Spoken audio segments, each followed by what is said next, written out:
Hi, I'm Bugsy and I'm a recovering addict. I'm going to be reading just for today, December 5th, 2024, Those Who Want to Recover, page 355, basic text, page 10.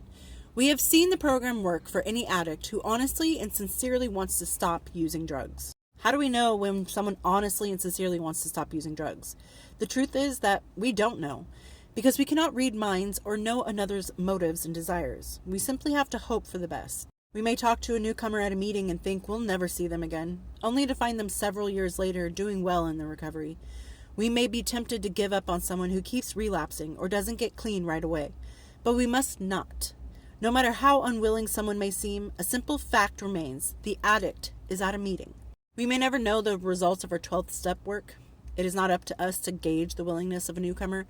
The message we carry is a part of us. We carry it everywhere and share it freely, leaving the results to a power greater than ourselves. Just for today, I will share my recovery with any addict, anywhere, anytime, and under any circumstances. I will leave the results to my higher power. I know we have all heard, you are not going to get clean until you are ready to get clean. And that's 100% true. You cannot hold somebody hostage to sobriety. If someone is not ready to be clean and live clean, they're not gonna. You can bring them to meetings.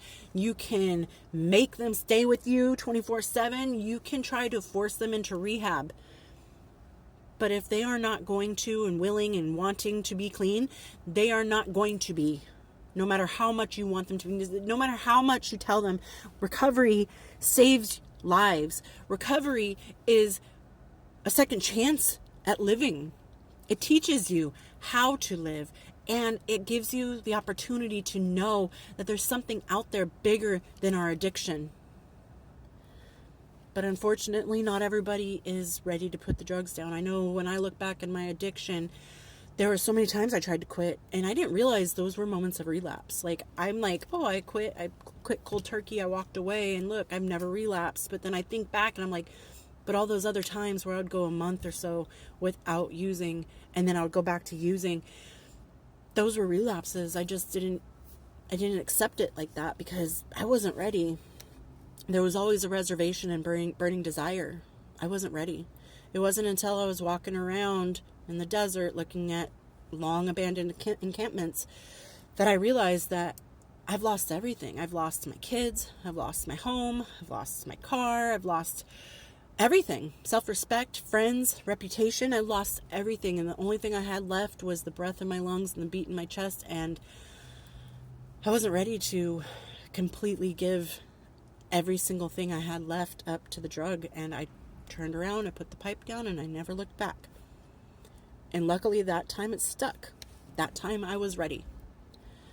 I was 3 months sober when I started going to a rehab, just to get some more resources and guidelines. I started going to meetings when I was 1 month sober. So I really had to decide that day, the crossroads.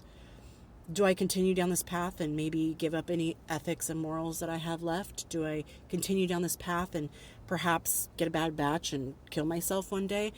Do I continue down this path and just live a life of emptiness? Or do I turn around and start to pave a new path? Do I try? Am I ready to try? And I was. No matter how many people tried to tell me before, you gotta stop. People warned me. People were asking, hey, are you good? And I made up every lie and excuse. Yeah, you know what? I'm just really hyper. Oh, I haven't talked to an adult in a while, so I have all these kids running around, so that's why I'm so hyper.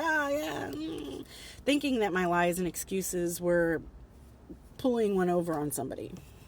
And it takes a lot for the newcomer to come to a meeting. I know that it can be intimidating because you've lived your life in addiction where people constantly judged you. They gave up on you. They didn't expect anything from you. You were hopeless, helpless, and you had no value to this world.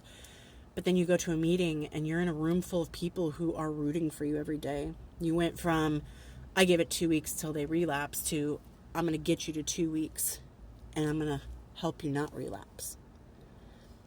And the thing is about other recovering addicts is that you can be years clean And then one day something happens and you fall back.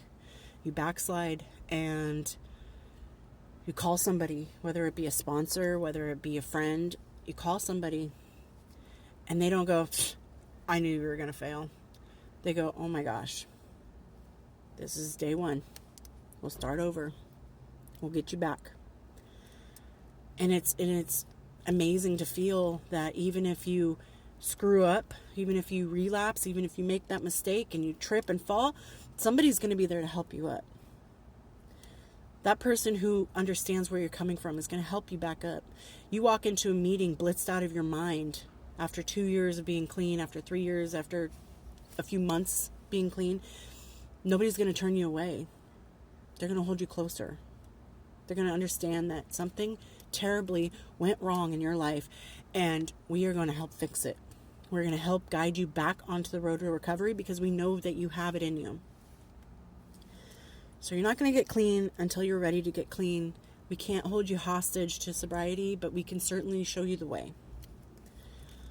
And don't give up. If you fall back, if you backslide, if you're having these moments where you're having reservations or burning desires, don't give up. Don't think of yourself as a failure, because addiction is hard to get out of.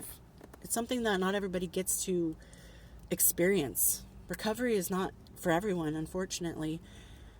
But everyone in recovery understands where you're coming from, and they know the way.